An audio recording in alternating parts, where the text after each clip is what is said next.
Sextou na Universidade. Começa agora o Somos Um. Universitários Missionários na Rede 316. Vamos nessa! Tá valendo então o nosso Somos Um aqui na Rede 316 com meu querido pastor Marcelo Santos. É o seguinte, agora 3 horas e 9 minutos no horário de Brasília, 31 de março de 2023, a gente vai continuar, na verdade nós vamos finalizar, como o pastor já adiantou, essa série sobre política, fazendo essa pergunta: existe política cristã? E aí, pastor, por que a gente falou tanto de política, tanto sobre política nessas últimas semanas, hein? Já começo te perguntando dessa forma aí. Isso, né? Eu imagino que alguns dos nossos ouvintes tenham ficado até um pouco cansados, porque nesse mês todo de março nós só falamos sobre política, né? Um mês inteiro falando sobre isso, e um mês com 5 sextas-feiras, então 5 programas, né? Começamos falando sobre o cristão e a democracia, em que a gente começa a entender um pouco o que é esse governo democrático, o que é esse governo do povo, que ele, em termos práticos, é uma coisa a ser valorizada, mas a gente não pode cair naquela cilada de que a voz do povo é a voz de Deus e que sempre a maioria está certa. Vimos depois o cristão e o socialismo, em que a gente se lembrou, a gente entendeu por que alguns cristãos defendem o socialismo, né? Por causa da preocupação com a igualdade, a preocupação com a distribuição dos bens. Porém, o socialismo ele tem um aspecto ideológico muito forte, né? A ideologia de Marx, que era uma ideologia ateísta, uma ideologia que procura construir um paraíso na Terra sem a intervenção de Deus, e que acaba gerando, nas vezes em que foi levado a cabo, acabou gerando mais injustiça do que coisas boas, né? Vimos também o cristão e o liberalismo, essa doutrina que coloca a liberdade como o fator essencial, a liberdade do indivíduo, e a gente concordou que a liberdade individual é uma coisa boa, o governo tem que garantir essa liberdade para a pessoa, mas a gente também não pode cair nesse conto do vigário que a liberdade é tudo que existe, senão a gente vai cair nessa ideologia que a gente vive hoje. Eu sou livre para fazer o que quiser, eu sou livre para me matar, eu sou livre para me drogar, eu sou livre para me divorciar quantas vezes eu quiser, eu sou livre para abandonar meus filhos, sou livre para mudar de sexo, enfim. Esse liberalismo, quando vai às últimas consequências, também não deve fazer parte da vida do cristão. Vimos o cristão e o conservadorismo, que é a postura de ter cautela, a postura de não querer fazer uma revolução, mas querer melhorar aos poucos a sociedade. Vimos que essa é uma postura também muito interessante, desde que a gente entenda que Deus também realiza coisas novas, né? E que a ação de Deus não está só na tradição, mas que de vez em quando Deus também cria coisas novas. Então, tudo isso, a gente fez esse panorama, e hoje nós vamos estar vendo, pesando tudo isso, né? Colocando tudo isso na balança. E por que, então, tantas semanas, um mês inteiro falando sobre política? Em primeiro lugar, porque política é um assunto importante na vida em geral. A gente não consegue se desligar da política. A política faz parte da nossa vida. Quando a gente sai de casa para comprar um pãozinho na padaria, tem política envolvida. Quando a gente vai matricular o nosso filho na escola, tem política ali. Quando a gente vai pegar o nosso ônibus para ir para a igreja, decisões políticas permeiam todas essas atividades. Com a cosmovisão cristã, a gente entende que a política faz parte do mundo que Deus criou. Nós fomos colocados neste mundo para ser agentes de transformação de Deus neste mundo. A gente não pode fechar os olhos para uma grande parcela da realidade de Deus, que é a política. Além disso, o debate político nos últimos anos se intensificou muito. Nós falamos isso no nosso primeiro programa, né? todo mundo tem uma posição muito forte sobre política, tanto na igreja quanto na universidade. E o Somos Um é esse projeto que leva os universitários cristãos a entenderem melhor a sua missão e a se prepararem para ser cristãos na universidade. Então, o universitário missionário está no meio dessa interface entre a universidade e a igreja. E nesses dois lugares o debate político está muito forte. E nesse debate tem muita desinformação, muita mistificação e manipulação. Meias verdades sendo levadas para as pessoas e fazem as pessoas tomarem posições muito fortes de um lado ou de outro, e a gente precisa, às vezes, dar uma paradinha e pensar, opa, peraí, vamos respirar, né? Vamos tomar um chazinho juntos e vamos conversar, porque não é tanto assim esse outro lado também.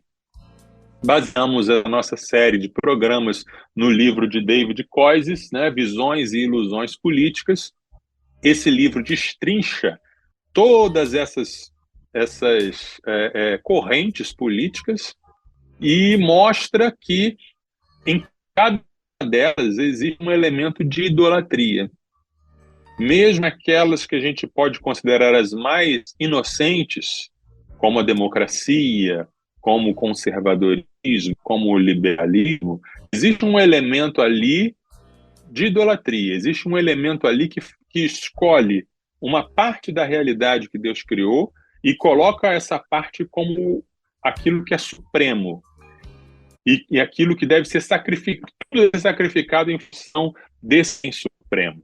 Então, quando a gente entende isso, a gente aprende a cair nas armadilhas das ideologias políticas, tá? Essa idolatria ajuda a gente a explicar alguns comportamentos extremados, alguns comportamentos raivosos, alguns comportamentos que assustam. De repente, você tem um parente em casa que você não reconhece mais por causa das paixões políticas. De repente, você tem um jovem que entrou na universidade e você não o reconhece mais por causa das posturas políticas, porque o elemento da ideologia tem um elemento de idolatria, tem um elemento de paixão, tem um elemento que a pessoa acha que aquilo ali é o que dá sentido à vida dela. E ela está disposta a dar a vida por aquilo. Tá? Então, esse livro do David Koyzis nos ajudou a abrir os nossos olhos para isso. E hoje a gente vai fazer um fechamento de tudo isso. Quero até pedir a ajuda dos nossos ouvintes. Se você ouviu algum dos nossos outros programas, ficou com alguma dúvida sobre alguma corrente política, gostaria de perguntar, ou se você está chegando agora e tem alguma dúvida sobre o cristão e a política, como deve ser a relação entre o cristão e a política, já dá agora a sua pergunta. Vai mandando a sua pergunta, vai mandando o seu comentário, que aí hoje a gente vai mastigar tudo e fechar, enlaçar, né, embrulhar para presente sobre esse assunto, tá? E a nossa pergunta de hoje principal é se existe uma política cristã, né? Se existe algo que a gente possa dizer assim, não, um político cristão, ele faz isso, e uma política cristã, ela é desse jeito. Se existe alguma ideologia que a gente possa dizer que é cristã e abraçá-la, né? Então, para isso que estamos aqui hoje. Muito bem. Agora, 3 horas e 17 minutos, eu ouvi uma professora me dizer, na época da faculdade, que Maquiavel, ele fala, né, o Nicolau Maquiavel disse que ou a pessoa ela é cristã ou ela é política. Que no pensamento de Maquiavel não tem como ser cristão e político. E eu fiquei refletindo sobre isso tempo. E a nossa pergunta ela é justamente baseada nisso aí, diante do que o senhor já deu pra gente nisso. Será que os cristãos eles deveriam se envolver com política, pastor Marcelo Santos? Essa é uma pergunta que as pessoas se fazem muito. Quando a gente olha para o noticiário, quando a gente olha para esse mundo da política e o que ele envolve, as negociações e as coisas, e muita coisa que a gente não fica sabendo, e as poucas coisas que a gente fica sabendo nos deixam, às vezes, até enojados, revoltados. Uma resposta muito comum é: o cristão não tem que se envolver com política. O cristão não deve nem conversar sobre isso. Cristianismo e política são coisas incompatíveis. Essa era uma resposta muito comum na minha infância e na minha adolescência. Eu fui criado em igrejas que o político não era falado, não era discutido. A mensagem era: nós estamos aqui para falar do reino de Deus. O reino de Deus não é desse mundo.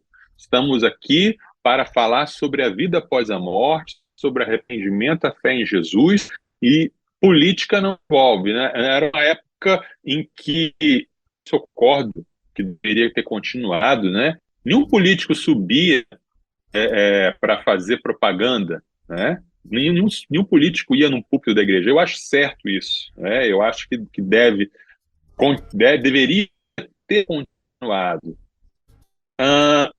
Tem denominações que são radicais quanto a isso, né? Tem os quakers, né? Lembra da veia quaker, que tem aquela figura é aquela figura ali, os mais antigos vão lembrar. Tem os Amish também, que são grupos, denominações lá nos Estados Unidos, que eles não se envolvem mesmo com a vida secular. Eles moram nas comunidades ali fechadas, não usam eletricidade, não tem televisão, não tem rádio, eles plantam as colheitas deles e eles vivem ali, fazem o comércio deles ali para não se misturar com o mundo e não se envolvem de jeito nenhum com política. Muitos cristãos hoje têm essa postura: não, eu não me envolvo, eu não converso, e se começa um papo de política, eu me afasto, porque eu não quero saber de nada disso. Porém, a nossa vida não tem jeito, a nossa vida ela tá imersa na política, né? Como eu falei, o que a gente faz, alguém já falou assim: se você não gosta de política, e se você não se envolve com política, você vai ser governado por quem gosta. Você vai ser dirigido, a sua vida vai ser governada por quem gosta de política. Então você não precisa gostar, mas é importante pelo menos você estar inteirado. É importante pelo menos você estar ciente do que está acontecendo e do que você, como cidadão, pode fazer.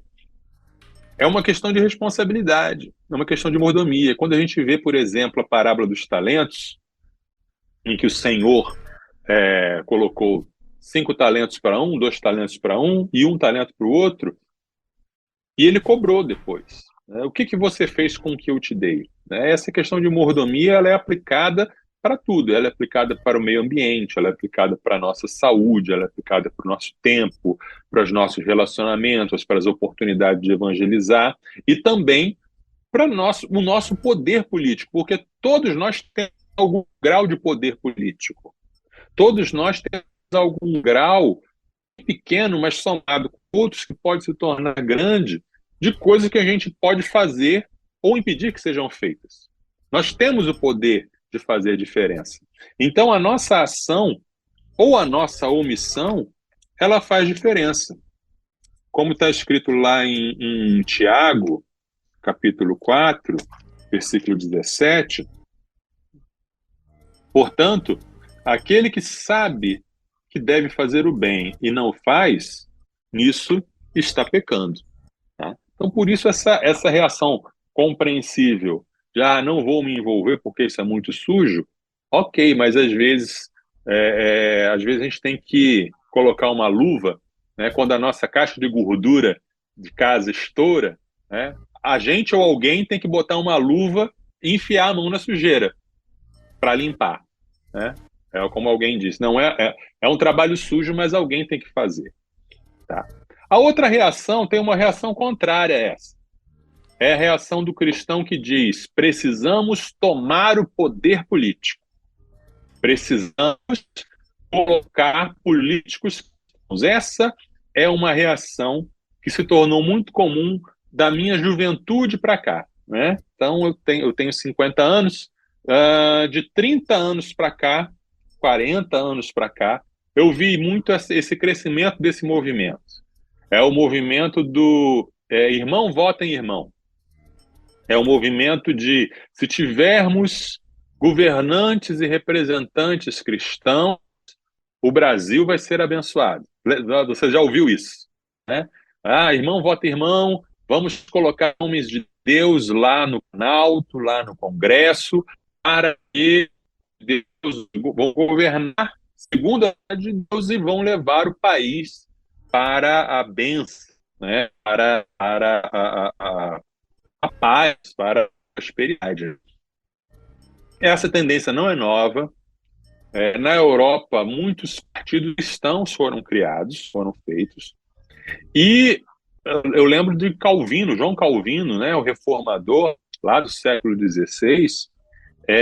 A cidade de Genebra, praticamente como um todo, se converteu e eles fizeram um governo cristão, né? Não havia separação entre a igreja e Estado. Então, por exemplo, as pessoas pagavam multa se não fossem no culto de manhã. As pessoas iam ser cobradas do dízimo lá na sua casa. As pessoas eram penalizadas por terem divertimentos considerados pagãos, como teatro, jogos, essas coisas. Então, houve um domínio da sociedade civil pela religião. Isso acontece, né? Só que no caso do Brasil, por exemplo, a gente se decepcionou muito, né? A gente se decepcionou muito com a bancada evangélica, porque se tornou um foco de corrupção, de escândalos, um foco de fazer igual ou pior do que as pessoas do mundo faziam.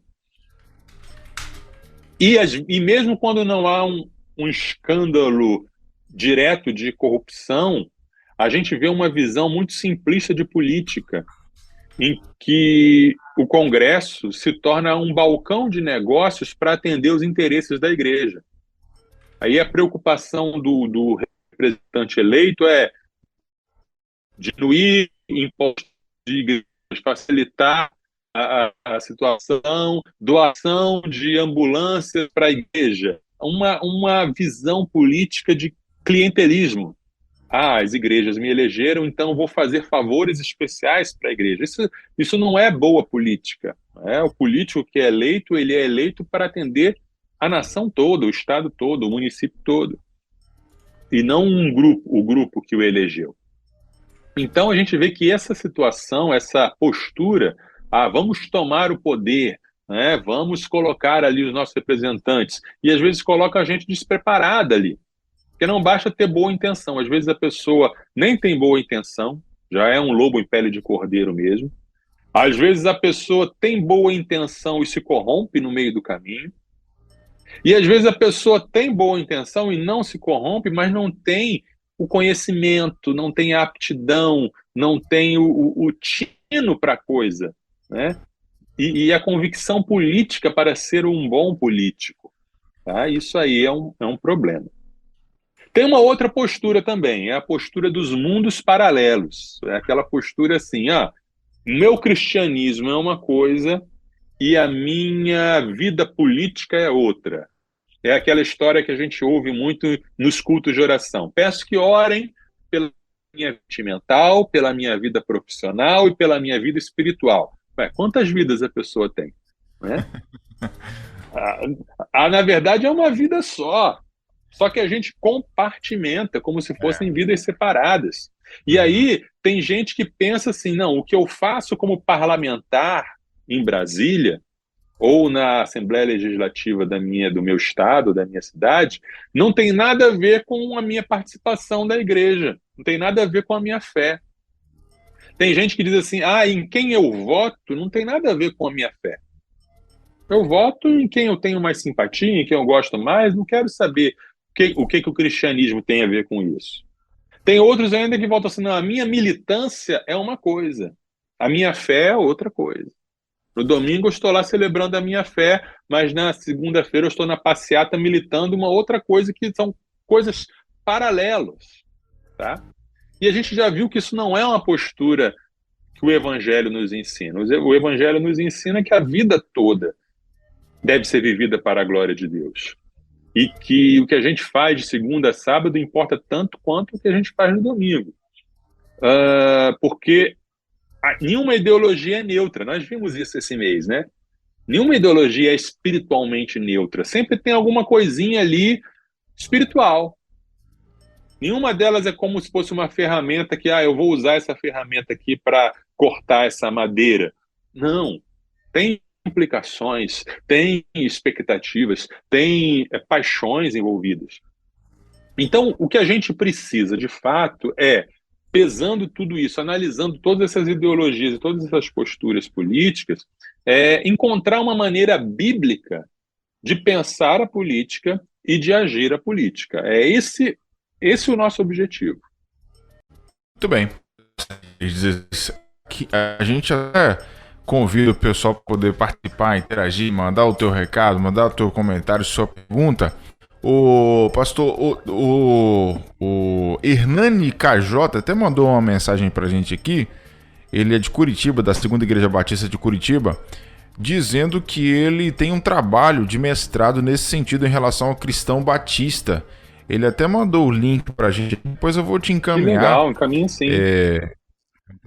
Trabalho de mestrado nesse sentido aí, em relação ao cristão batista e à política também. Muito legal, viu, Hernani? Temos irmãos aí pensando, quebrando a cabeça aí e contribuindo, né, para o aumento do conhecimento, né? Isso é muito bom. É isso aí. Ele disse até aqui que foram publicados em um livro, por um dos componentes da banca, do Adriano, está mandando a capa do livro, Manual de Teologia das Minorias, Contribuições para a Pastoral dos Excluídos. E aí eu vou te mandar, vou te encaminhar aí depois, pastorzão. Obrigado, Hernani, pela contribuição aqui com a gente, meu irmão. 3h30 aqui na nossa rede 316, 3h30. A gente segue então para nossa próxima pergunta, que é a seguinte: o que a Bíblia diz sobre política, pastor Marcelo? Vamos lá. Se queremos entender uma maneira bíblica de pensar a política, temos que ir para a Bíblia. E um texto que é básico nas nossas reflexões sobre política é o texto de Romanos, capítulo 13.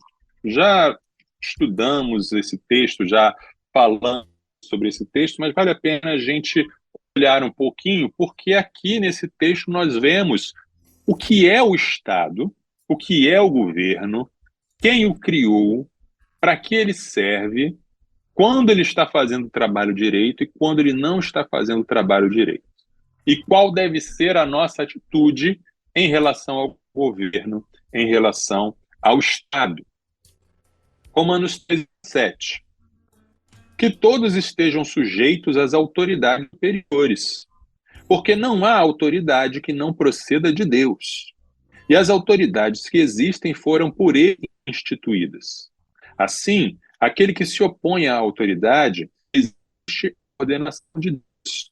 E os que resistem trarão sobre si mesmos condenação. Porque os magistrados não são para temor quando se faz o bem, e sim quando se faz o mal. Você quer viver sem medo da autoridade? Faça o bem, e você terá o louvor dela, pois a autoridade é ministro de Deus para o seu bem. Mas se você fizer o mal, então tenha medo, porque não é sem motivo que a autoridade traz a espada, pois é ministro de Deus, vingador, para castigar quem pratica o mal. Portanto, é necessário que vocês se sujeitem à autoridade, não somente por causa do temor da punição, mas também por dever de consciência. É por isso também que vocês pagam impostos, porque as autoridades são ministros de Deus, atendendo constantemente a este serviço. Paguem a todos o que lhe é devido, a quem tributo, tributo, a quem imposto, imposto, a quem respeito, respeito, a quem honra, honra. O que Paulo está dizendo aqui? Tá? Sempre lembrando, né, que o que Paulo está falando independe de quem está no governo. Paulo está falando do que é o governo, do que é o Estado. Por quê? Porque ele está falando na época do Império Romano. Ele está falando na época de que quem governava matou Paulo, ok? Começando por aí, né? O imperador romano, Nero, matou Paulo. do Império Romano, os imperadores eram politeístas, idólatras, violentos, uma maioria deles homossexual, alguns deles pedófilos. Então não é do caráter do governante que Paulo está falando. Paulo está falando da natureza do governo. O que é o governo? O que é a autoridade constituída? É algo criado por Deus. Deus criou a autoridade, Deus criou a hierarquia, Deus criou o governo político. Não é algo sujo em si, não é algo mal em si. As pessoas falam, a política é suja. Não, a política em si não é suja. O governo, a autoridade, a organização social, como na organização social e política brasileira, que a gente estudava, não é mal, isso não é mal, isso não é perverso em si. Pode fazer muita perversidade nela, mas a política em si não é má, o governo em si não é mal. Tá? Mesmo no céu, existe governo, existe hierarquia, existe autoridade. O céu não é uma anarquia. Né? Em Colossenses capítulo 1, versículo 16, nós lemos o seguinte: pois nele foram criadas todas as coisas, nos céus e sobre a terra, as visíveis e as invisíveis, sejam tronos, sejam soberanias, quer principados, quer potestades, tudo foi criado por meio dele e para ele. Todas essas palavras aqui, tronos, soberanias, principados, potestades, tem a ver com autoridade, tem a ver com hierarquia, tem a ver com governo. No céu existe uma hierarquia de anjos. Né? Os demônios que caíram preservaram essa hierarquia. Tem uma hierarquia, tem um governo. Até mesmo dentro da Trindade existe governo. Dentro da Trindade, da pessoa de Deus, existe uma hierarquia. 1 Coríntios capítulo 15, de 24 a 28, nos diz o seguinte, porque é necessário que ele reine, está falando de Jesus, até que tenha posto todos os inimigos debaixo dos seus pés. O último inimigo a ser destruído é a morte, porque ele sujeitou todas as coisas debaixo dos seus pés. E quando diz que todas as coisas lhe estão sujeitas, certamente exclui aquele que tudo lhe sujeitou, ou seja, Jesus governa sobre tudo, menos sobre o Pai, que foi quem lhe deu a autoridade. Quando, porém, todas as coisas lhe estiverem sujeitas, então o próprio Filho também se sujeitará àquele que todas as coisas lhe sujeitou, para que Deus seja tudo em todos. Então, o reino de Deus, a história da humanidade, é a história de como Jesus conquista o poder, reina, vem em glória, derrota o último inimigo, que é a morte, e ali Jesus reina sobre tudo. E então Jesus entrega o governo de tudo para o Pai, para que o Pai seja supremo. Então existe uma hierarquia. O Filho se sujeita. Isso não diminui o valor do Filho, não diminui a honra do Filho como Deus, não diminui a essência do Filho, ele deve ser adorado como Deus, mas existe uma dinâmica de papéis em que um exerce a liderança e outro se submete. Então, organização, governo, hierarquia, autoridade não é mal em si. Mesmo que não houvesse pecado, mesmo que Adão e Eva não tivessem pecado lá no jardim, e a humanidade crescesse, se multiplicasse sem pecado, ainda assim precisaria haver governo. Precisaria haver alguém para definir a lei. Olha, sinal verde é para passar, sinal vermelho é para parar, porque se não tiver uma organização, as pessoas, mesmo sem pecado, iam bater com os carros. Né? Olha, tem essa regra aqui. Tinha que ter uma organização. Mas, como veio o pecado,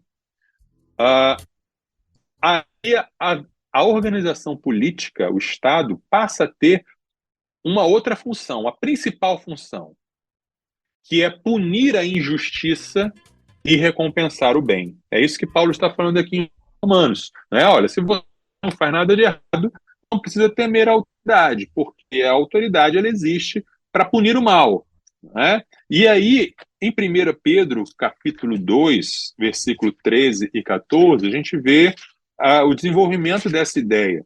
Pedro diz assim: por causa do Senhor, estejam sujeitos a toda instituição humana, quer seja ao rei como soberano, quer seja às autoridades como enviadas por ele, tanto para castigo dos malfeitores, como para louvor dos que praticam o bem. Então, pensar em política à luz da Bíblia é entender que o papel do Estado é promover justiça. O papel do o governo, a autoridade, os juízes, os governantes, os legisladores, existem para que a justiça seja feita no âmbito público, que as relações entre as pessoas publicamente sejam relações de justiça. É isso que tem que ficar na nossa mente, tá? Primeiro ponto é esse, justiça. A justiça sendo feita na arena pública, pelo poder que Deus deu, né, a essas figuras de autoridade. Na Bíblia a gente tem muitas figuras de políticos, tanto bons quanto maus, né? Por exemplo, a gente tem José, que foi alçado à posição de governador do Egito e que se tornou uma bênção tanto para o Egito, que enriqueceu por causa da administração dele, quanto para as outras nações que não morreram de fome. Então, José, colocado ali com a função de governador, exerceu uma excelente função política. Por outro lado, a gente tem Faraó, né? Séculos depois, no mesmo Egito, um faraó que se levanta e quer ser maior do que Deus, quer peitar Deus. Quer dizer, quem é esse Deus? Não vai tirar do povo do Egito. E foi por isso humilhado, foi por isso destruído, né? Porque quis se equiparar, e os reis da época, eles se diziam deuses, eles se diziam filhos dos deuses, né? Todos os reis, se você ler os livros dos reis, você vai ver sobre políticos, né? Os reis eram políticos, os reis eram governantes. E eles, alguns eram bons, alguns eram maus. Alguns eram bons políticos, mas eram maus aos olhos de Deus. O rei Onri, por exemplo, está lá em 1 Reis, capítulo 16. O rei Onri, os historiadores dizem que ele foi um dos reis mais importantes de Israel. Era na época do reino dividido, né? Tinha o reino de Israel no norte e o reino de Judá no sul. E Onri foi quem construiu a capital, Samaria, foi quem pegou o monte lá e construiu a capital do Reino do Norte, Samaria. Foi um rei que teve grandes vitórias militares, um rei que levou o reino de Israel a prosperar, tanto que na época de Onri, os outros povos falavam assim, os homens da terra de Onri, nem falava terra de Israel, terra de Onri. E apesar de todo esse sucesso que ele teve no campo da política, Deus olha para ele e faz um julgamento negativo, né? O julgamento que a gente tem em 1 Reis é negativo e curto. 1 Reis 16, de 23 a 28. No 31º ano do reinado de Asa, rei de Judá, Onri começou a reinar sobre Israel e reinou 12 anos. Em Tirza reinou 6 anos. De Semer, ele comprou o monte de Samaria por 68 quilos de prata e o fortificou. E a cidade que edificou sobre o monte chamou de Samaria, nome oriundo de Semer, dono do monte. Onri fez o que era mal aos olhos do Senhor. Fez pior que todos os reis que vieram antes dele. Andou em todos os caminhos de Jeroboão, filho de Nebate, bem como nos pecados que este levou Israel a cometer, irritando o Senhor, Deus de Israel, com os seus ídolos. Quanto aos demais atos de Onri, ao que fez e ao poder que manifestou, não está tudo escrito no livro da história dos reis de Israel? Onri morreu e foi sepultado em Samaria, e Acabe, seu filho, reinou em seu lugar.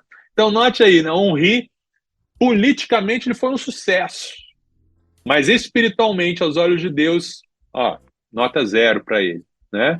Nota 0, nem mesmo menciona as coisas que ele fez. Por outro lado, temos Daniel, homem fiel a Deus, que foi alçado também a uma posição de destaque como governante, como político, como administrador.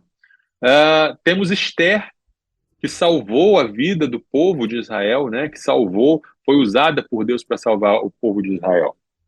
E Neemias é um exemplo maravilhoso. Eu convido todos os ouvintes, não vai dar para a gente ler aqui, mas eu convido todos os ouvintes a lerem o capítulo 5 de Neemias, porque é lindo. Neemias era governador, e aí ele fica sabendo que os próprios israelitas que tinham voltado da terra, da Babilônia, que estavam agora morando em Jerusalém, eles estavam oprimindo e escravizando os próprios judeus. E ele fica muito irritado, ele fica muito bravo. Como assim?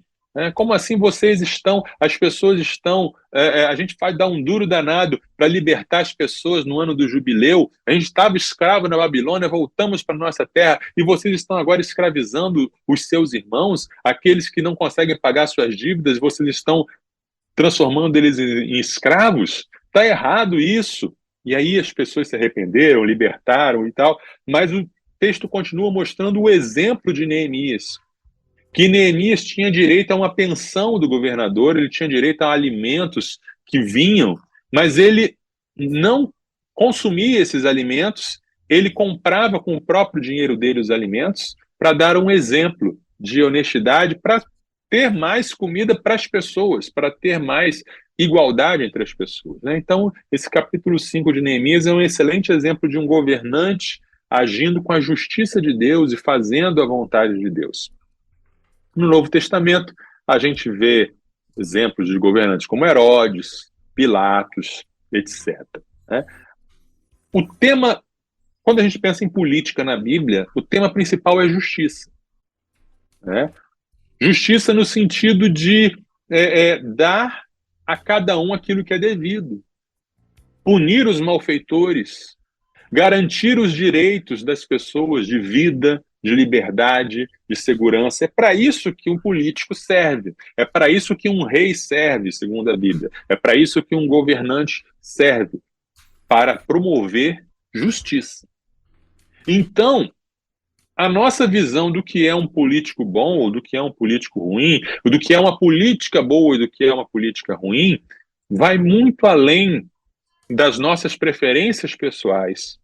Vai muito além de, ele é bonitinho, ele é feio, ele é de um jeito ou ele é de outro.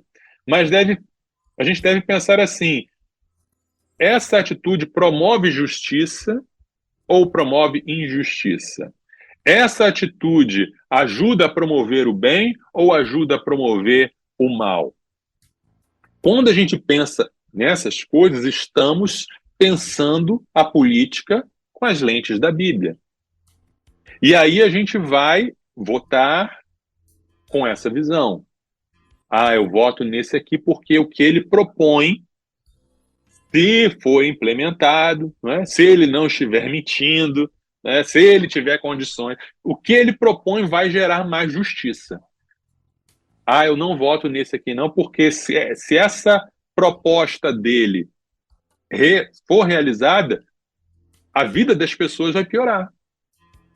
Não vai haver justiça, não vai haver punição para criminosos, não vai haver segurança, não vai haver comida para as pessoas, não vai ter acesso à saúde, à educação. Tudo isso a gente tem que olhar. Tudo isso a gente tem que olhar. Não tem tanto a ver com as minhas preferências, mas tem a ver com aquilo que vai promover justiça. E aquilo que a gente faz, quem a gente vota, em quem a gente não vota, quem a gente apoia, quem a gente não apoia, porque a gente tem muito poder. Nós, o povo, nós temos o poder de cobrar, nós temos o poder de nos manifestar. Hoje em dia, com a internet, a gente sacode as coisas, a gente pode protestar, a gente pode ir para a rua. Então, o que a gente escolhe apoiar ou não tem impacto nas nossas comunidades. Tá? Então, ao invés de nos preocuparmos em como melhorar a vida das igrejas, ou mesmo como facilitar a expansão do evangelho, que é uma causa justa, a nossa preocupação principal com a política deve ser: essa política favorece a justiça pública, né? E aí, claro, os nossos valores pessoais, né? Valores cristãos pessoais, traduzidos em princípios, né? Acho que isso aí fecha mais ou menos que deve ser a nossa postura política como cristãos. Muito bem. Eu disso do que você falou aí, não sei se eu consegui resumir de uma forma aqui correta. Se eu não tiver correto, o senhor pode me corrigir tranquilamente. Independente da fé da pessoa, que é o candidato, vamos dizer assim, nós temos que olhar as propostas e não a fé dele. Isso. Aquilo que vai gerar uma justiça social, aquilo que vai gerar um desenvolvimento para o nosso município, nosso estado, nosso Brasil, independente se ele é crente, se ele é católico, se ele é ateu, se ele é isso, se ele é aquilo. Isso mesmo. Então tem que olhar para o que ele está propondo e não para a fé dele. Agora, óbvio que se for um cristão e que tem as melhores propostas, melhor ainda, né, pastor? Melhor ainda, melhor ainda. Porque o que acontece, Nayan? Muitas vezes a pessoa... isso é um problema que nós não somos batalhamos o tempo todo. Às vezes a pessoa ela tem o coração, entrega o coração para Jesus, mas a mente dela ainda está com padrões mundanos. Então ela tem a intenção, eu quero servir a Jesus. A pessoa pode ser um crente verdadeiro, ter até uma ética pessoal, ele não vai roubar, ele não... Mas a mente dele, por estar de repente seguindo essas ideologias, ou a mente dele, por não ser competente mesmo como político, pode levar a um desastre. Pode levar a piora da qualidade de vida, pode levar a injustiças sendo feitas. E o ímpio, que não conhece a Deus, pode defender coisas que favorecem mais o reino de Deus do que o cristão. Isso é loucura. Olha a história de Ciro, né? Ciro era um imperador persa. Ele não conhecia a Deus. Ele não adorava a Deus. Ele tinha os outros deuses lá. E foi usado por Deus para libertar o povo de Israel que está no cativeiro da Babilônia. E muito bom que foi Deus que escreveu isso. Se fosse qualquer outro que escrevesse isso, ia ser um escândalo. Mas Deus, no livro de Isaías, chama Ciro de ungido, meu ungido. Né? No hebraico, Messias, no grego, Cristo. Alguém que não conhecia Deus, não era servo de Deus, mas foi escolhido, foi usado mesmo sem conhecer o Senhor. Então, às vezes, a gente vai ver isso um pouco na próxima pergunta, não é fé pessoal do político que é o fator principal para votar nele. Não. É proposta. Né? É claro que se você tem a proposta, mas se você desconfia que a pessoa vai cumprir a proposta, isso é só propaganda, tudo bem. Mas se ele tem a proposta e você acha que ele vai cumprir essa proposta, você vota com liberdade de consciência naquela que você acha que é a melhor proposta, que vai gerar mais justiça. Beleza, show de bola. A nossa querida irmã Marta está lá em Gandu, na Bahia, e está aqui comentando o seguinte: boa tarde, pastor Marcelo, os ouvintes da 316. Sem contar a grande maioria se dizem cristãos, mas são nem evangélicos nominais, usam o nome de evangélico para ganhar os votos dos crentes, não lê a Bíblia, portanto não procura saber os frutos que esses pseudos cristãos dão em suas comunidades ou sua vida pregressa. Tem essa também. Bem observado. Tem essa também. Tem aqueles que não, aqueles que só aparecem na igreja na espera de eleição. A glória a Deus, e fecha os olhinhos, e levanta a mão. Que benção. Tem gente que cai nessa, né? Tem gente que cai. Desse jeito. Bom, ela elogia Excelentes temas, né, dessas últimas sextas-feiras. Beleza, obrigado, Marta, pela sua contribuição e participação aqui com a gente. Bom, 3 horas e 53 minutos. Pastorzão, diante do que foi falado, então, que a gente consegue aplicar esses princípios na prática, pastor Marcelo? Tem um nome que nos ajuda muito a colocar tudo isso em prática, que é o nome do Abraham Kuyper. Abraham Kuyper, ele nasceu na Holanda, no século XIX. Ele foi pastor, teólogo, jornalista, acadêmico, educador e o cara não dormia, né?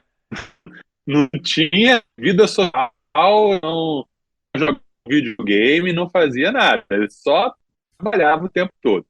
Ele começou a vida dele como um protestante liberal, né? Protestante ali que não acredita muito nos milagres e tal, mas ele acabou se convertendo de verdade. Ele acabou conhecendo realmente a Jesus, né? E passou a realmente viver o cristianismo. E ele, em conversão, ele não se preocupava apenas com a salvação individual, não se preocupava apenas com pregar o evangelho para as pessoas serem salvas, mas também ele entendia que o papel do cristão era assumir um compromisso com o desenvolvimento e a aplicação prática de uma cosmovisão tipicamente cristã, que incluía política e outras áreas. Ele fala muito sobre essa questão da cosmovisão. Toda vez que a gente aqui no Somos Um fala de cosmovisão, a gente está se referindo, não diga, é meu. Né? Tudo pertence a Jesus. Todas as áreas da criação, todas as áreas da vida humana pertencem a Jesus. Jesus não é dono só da minha alma. Jesus não é dono só do meu coração. Jesus não é dono só da igreja. Jesus é o Senhor do universo. Então, a política, a economia, a arte, a cultura, a ciência, a família, tudo é de Jesus. E tudo deve ser feito para a glória de Jesus. Porém, isso não quer dizer impor a fé sobre as pessoas. Isso não quer dizer obrigar as pessoas a adorarem a Deus, obrigar as pessoas a crerem em Jesus. Também não significa que temos um mandado para governar, né? Nós temos um mandado, somos cabeça e não cauda, e por isso a igreja deve governar. Não, não é nada disso, nada disso. Tem até um movimento aí, né, chamado Teoria dos Sete Montes, Teoria do Domínio, né, que fala, devemos dominar, nós cristãos devemos dominar a publicidade, o marketing, a arte, a cultura. Isso aí não tem nada a ver com Kuyper, tá? É um outro rolê, como se fala por aí, tá? O Kuyper, ele trabalhava muito o conceito de graça comum, isso é muito importante. Existe a graça salvadora, né, que é dado para a pessoa que crê em Jesus, ou seja, você crê em a graça age em você, fazendo você entender e receber a mensagem, você crê e você é salvo. E existe a graça comum, que é dada a todas as pessoas. Todas as pessoas têm um pouquinho da graça, porque se não fosse a graça de Deus, a gente seria muito pior do que a gente é. Então é a graça de Deus que permite que até mesmo ímpios façam coisas boas. Tá? Você ouve uma música do Mozart, por exemplo, né? Ou do Tom Jobim, né? Você ouve uma música de alguém bom, realmente, e você vê, nossa, que coisa linda, a beleza vem de Deus. Né? Um engenheiro, um arquiteto que faz um prédio bonito e que não cai, isso vem de Deus. Um cientista que faz uma descoberta que salva vidas, isso vem de Deus, independente do cientista ou do arquiteto ou do músico ter fé. Isso é a graça comum. Né? Deus faz com que o sol nasça sobre maus e bons. Então essa graça permite que os seres humanos façam coisas boas, embora essas coisas boas não valham nada para a salvação. Salvação é só a graça salvadora que vem pela fé em Jesus que cria. Tá? E aí, com esse conceito de graça comum, ele estabeleceu essa visão da soberania das esferas. O que é a soberania das esferas? Lembrando, o Kuyper ele se tornou presidente do Partido Antirrevolucionário. Por que antirrevolucionário? Porque ele era contrário à Revolução Francesa. A Revolução Francesa, lembra? O liberalismo. O importante é a liberdade do indivíduo. Nada pode dominar o indivíduo. O eu, o homem, está no centro. E o Kuyper disse, não, isso está errado. Isso aí vai gerar a morte, como gerou. Morte, destruição. Então, é uma antirrevolução. Deus no centro, Deus no comando.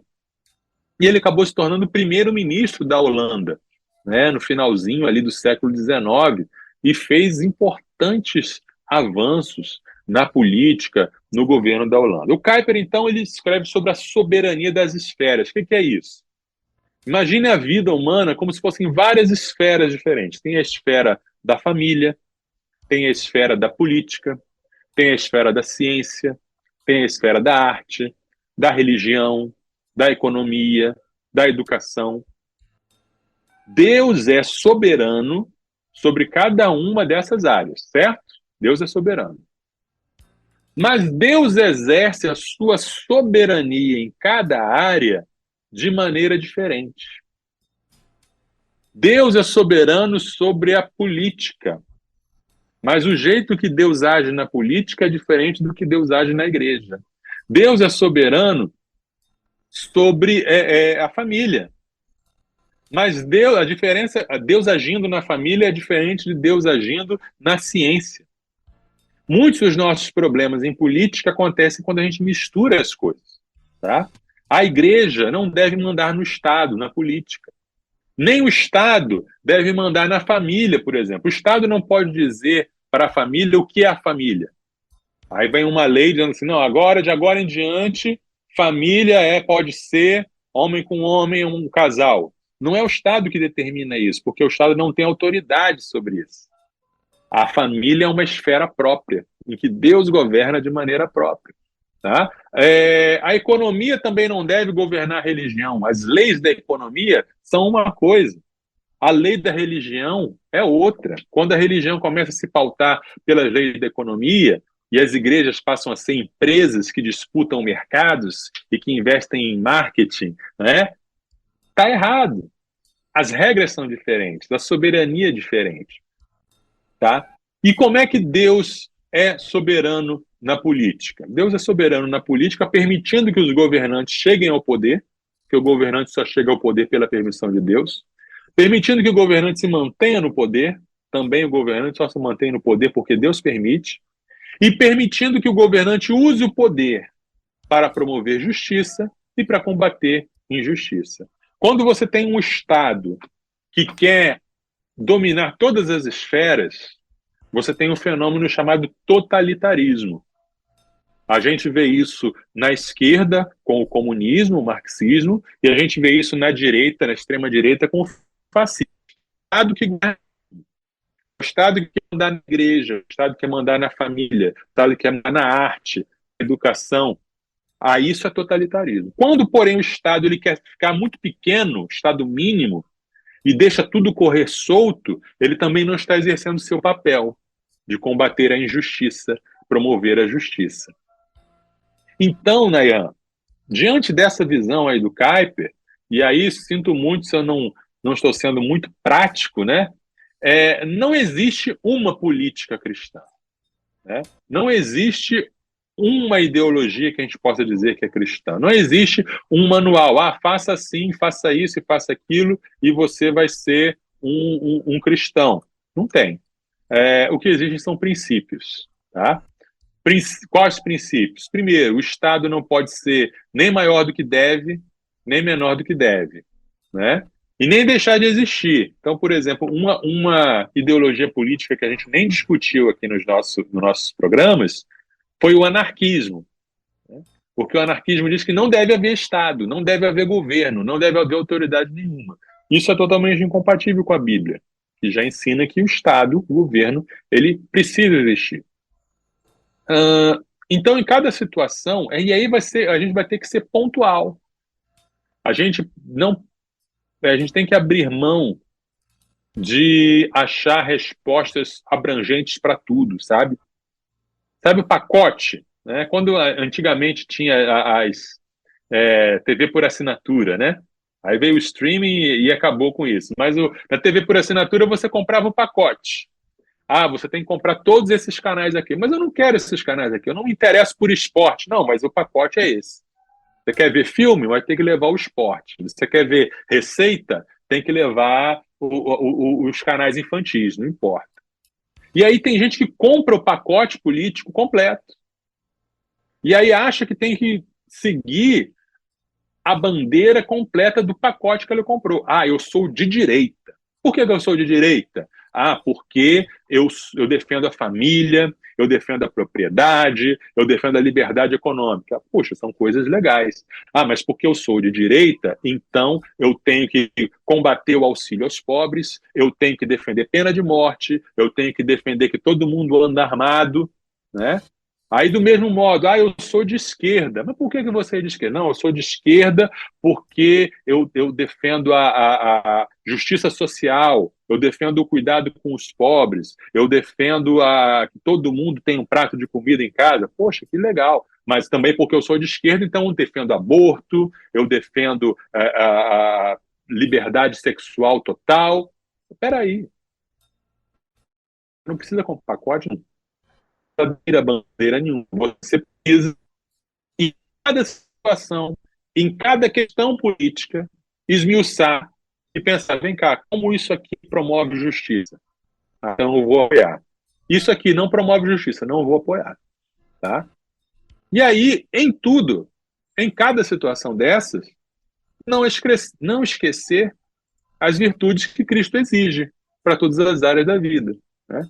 Honestidade, verdade, nesses tempos de fake news, nesses tempos em que as pessoas mentem em nome de uma causa, verdade, caridade, amor em todas as coisas, humildade, espírito de serviço, espírito de mansidão. Tudo isso são maneiras práticas, eminentemente práticas, de vivermos a política, de elegermos, de escolhermos em quem vamos votar, de apoiarmos e militarmos e protestarmos, seja nas ruas, seja na internet. Tudo isso, se a gente fizer tudo isso, vamos ser bons cristãos e vamos estar exercendo uma boa política cristã.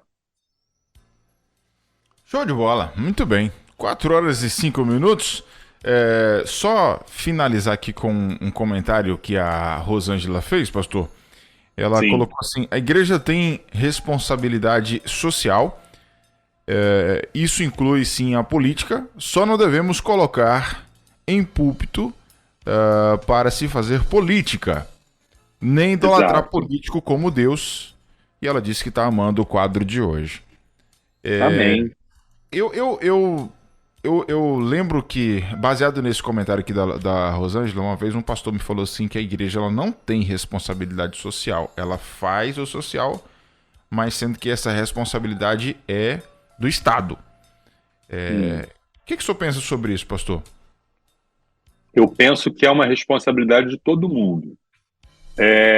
Não é só do Estado, porque senão a gente cairia naquele totalitarismo. É o Estado que tem que amparar tudo. Mas o Estado tem responsabilidade, sim, faz parte da sua missão de promover justiça, verificar, peraí, quem é que não está tendo o atendimento que precisa? Quem é que não está tendo os direitos que precisa? Vamos ver isso. Mas se a gente olha na Bíblia, a gente vê, por exemplo, que isso também é uma responsabilidade individual da pessoa. Cada um deve cuidar, olhar para o seu lado e ver assim, opa, eu tenho que amar o meu próximo como a mim mesmo. Quem é o meu próximo? É quem está do teu lado. Jesus falou na parábola do bom samaritano, né? É você que se torna o próximo de alguém ao olhar para o lado e atender quem está do seu lado. Então, é uma responsabilidade do Estado, é uma responsabilidade quando você orar, quando você jejuar, tá? Então, mas não saiba a sua mão esquerda o que faz a direita. Então, a ajuda que você dá para alguém não é para você sair ostentando.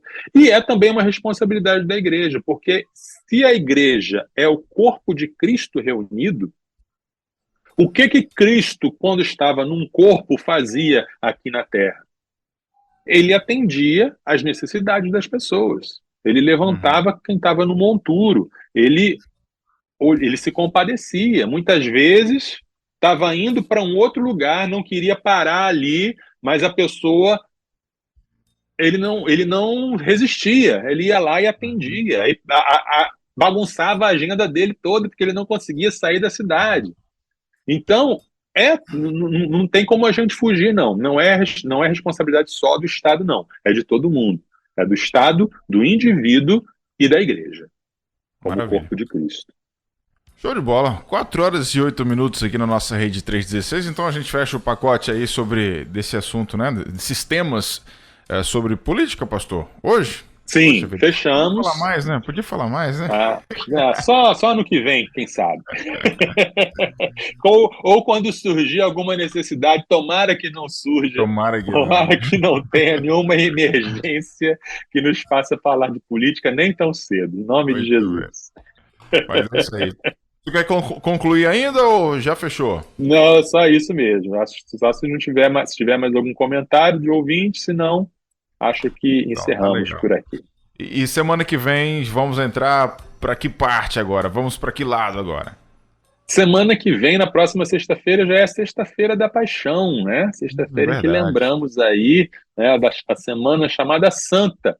E por isso o tema do nosso programa vai ser: quem matou e quem mandou matar Jesus? Olha aí. Vamos refletir aí sobre as causas e os agentes que levaram Jesus até a cruz. Muito bom. Show de bola. 4 horas e 9 minutos, pastorzão, um abraço, obrigado mais uma vez, que Deus te abençoe, que Deus continue te usando, e a gente sempre fica feliz em ter você todas as sextas-feiras aqui, ensinando de forma muito inspiradora, através do Espírito Santo para as nossas vidas, e convido o pessoal aí para conhecer o Somos Um. Isso, conheça o Somos Um, o projeto Universitários Missionários. Se você é um universitário e é cristão, você faz parte do nosso ministério. Nós existimos para ajudar você, para capacitar você, a você ganhar almas na universidade, a você debater e defender e ter argumentos para defender a fé cristã, para você desenvolver uma cosmovisão cristã, entender as questões do momento sob o olhar de Jesus. Então, você pode chamar o Somos Um para ir na sua igreja, para ir na sua associação, para dar um treinamento. Você pode se envolver em um dos nossos projetos de evangelização. Você pode adquirir os nossos produtos na Livraria Missões Nacionais, também no portal do líder da Igreja Multiplicadora. Você pode assistir os nossos vídeos no canal do YouTube, Somos Um Universitários Missionários, né? Então, nos siga, nos acompanhe, estamos aí para servir você. Show de bola. É isso, galera. Tchau, pastor. Um abraço, bom final de semana. Deus abençoe. Deus abençoe, bom fim de semana a todos. Valeu, tchau, tchau. Sextou na Universidade. Universitários Missionários na Rede 316.